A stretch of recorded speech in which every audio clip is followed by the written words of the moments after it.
8 de octubre 3532 frente a Escuela Sanguinetti y agraciada Yángel Salvo. Visite la web .unión.com.uy. Allí podrá comprar todo lo que necesite y lo más importante es que podrá hacerlo sin moverse de su casa.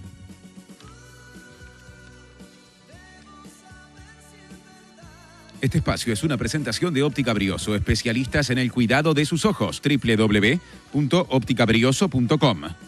Y también es una presentación de Empanadas de la Ribera, el gusto sano de la empanada horneada. www.delaribera.com.uy.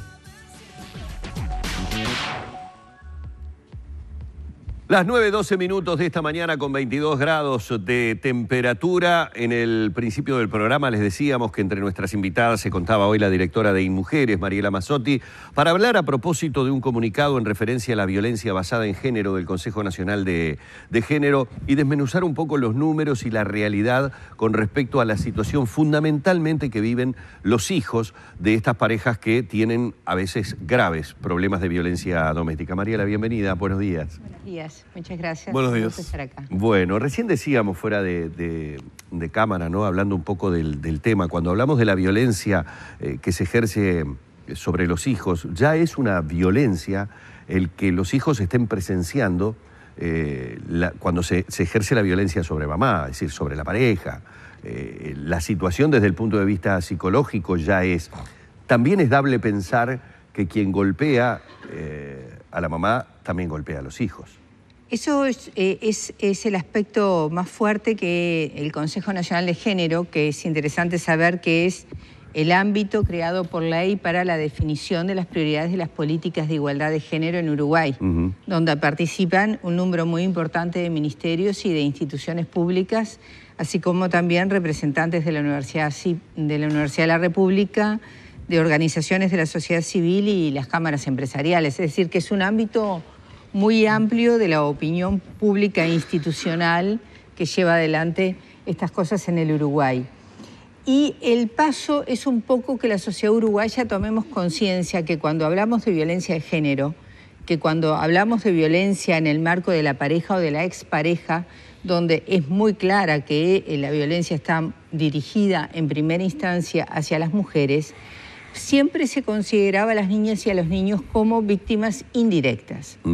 Lo que ha sucedido este año y lo que ha permitido tomar conciencia es un cambio muy importante en cómo se comprende y se explica la violencia, diciendo que las niñas, los niños, los adolescentes, quien rodean y quien convive en esa situación, son víctimas directas, o porque directamente reciben violencia física, o porque claramente por el solo hecho de ser testigos ya reciben una violencia emocional muy fuerte, porque quien la está ejerciendo contra su madre es una persona significativa desde el punto de vista afectivo contra la niña y la niña, así que produce miedo, produce estrés, produce una situación de angustia que ya repercute sobre ellas. Y por otro lado, y algo muy grave, es que el miedo que produce y el efecto psicológico que produce en estas niñas y en estos niños es que genera una matriz de aprendizaje que muchas veces de adultos se produce como en un círculo vicioso de reproducción de estas conductas. Entonces, tiene un efecto muy fuerte y eso es un poco lo que el Consejo quería manifestar. Esto es una de las cosas que más llama la atención cuando uno la informa, pero que está plenamente confirmado por los especialistas, por los técnicos que hacen un seguimiento de estas situaciones, que normalmente cuando se estudia sobre el perfil psicológico de una persona que es golpeadora, se termina descubriendo que proviene de un hogar en donde también se vivieron circunstancias similares, cuando lo lógico sería que frente a algo que viví como niño tan desagradable, lo que menos quisiera sea repetir esa situación en mi hogar. Lo que es interesante es darnos cuenta que no todo niño víctima de violencia doméstica es un victimario. En los victimarios sí hay un porcentaje muy alto que han sufrido situaciones de violencia. Es decir, que no es automático, pero sí que se genera una matriz que tiende a generar, digamos, una mayor tendencia a. Pero obviamente como tú dices, hay personas que tienen la oportunidad, se les llama muchas veces resiliencia, esa capacidad de recuperación, de perdón, de cambio de conducta y de no repetición. Esos casos hay. Lo que se da es que en los que sí son violentos han vivido circunstancias de violencia fuerte. Y a propósito de estas situaciones y del concepto que el Consejo Nacional de Género quiere poner en cuanto a que si hay violencia hacia la mujer o hacia la madre, también la hay en forma directa, ya no aquel concepto de en forma indirecta hacia los hijos. ¿Cómo es interpretado por los operadores judiciales? Bueno, porque no es menor. No, no es nada menor. Es una de las patas importantes en todo este tema, ¿no? Bueno, nosotros en la ley integral que se está discutiendo en el Senado, planteamos justamente de que los jueces tengan instrumentos legales para poder actuar desde este punto de vista, ¿no? Donde la violencia de género contra la madre tiene que de alguna manera inhabilitar a los padres de algunas situaciones. Por ejemplo, si está una persona con tobilleras, un hombre con tobilleras, el juez define tobilleras cuando hay riesgo real de vida contra la mujer. Es decir, el juez evalúa que hay una disposición de matar, hay una intencionalidad de matar probable del hombre contra la mujer. En ese caso, por suerte, se han ido dando pasos, pero nosotros creemos que requiere un marco legal.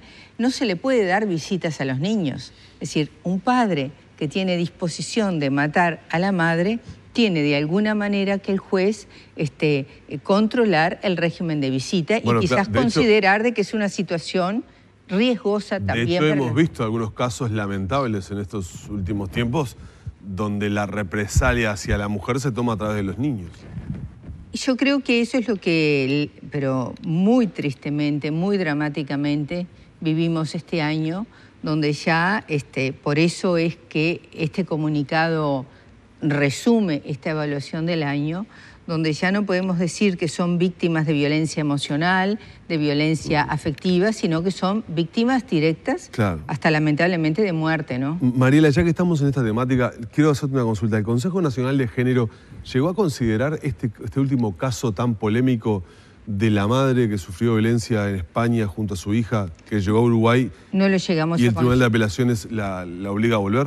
El Consejo de Género trabaja sobre el concepto más política general, ¿no? Acumula información. De todas formas, entró al receso el 2 de diciembre. Bueno. Así que... Le pregunto a la directora de Mujeres, entonces, ¿qué le pareció? Es un caso muy difícil para la justicia. Yo creo que el Tribunal de Apelación, estuve leyendo la sentencia, el Tribunal de Apelación de alguna manera recoge la inquietud de la madre y de la defensa de la niña y de la mujer, y considera que puede haber riesgo probable para la niña. Es decir, que en la Convención de la Haya es una convención que une a los países con respecto al tema de la restitución de los niños, es decir, al traslado ilícitos de los niños de un país a otro, es decir, está hecho para la protección de los niños. Sin embargo, hay un artículo que pone excepciones de la obligatoriedad del Estado de enviar al niño al país de origen cuando se evalúa que puede haber riesgo.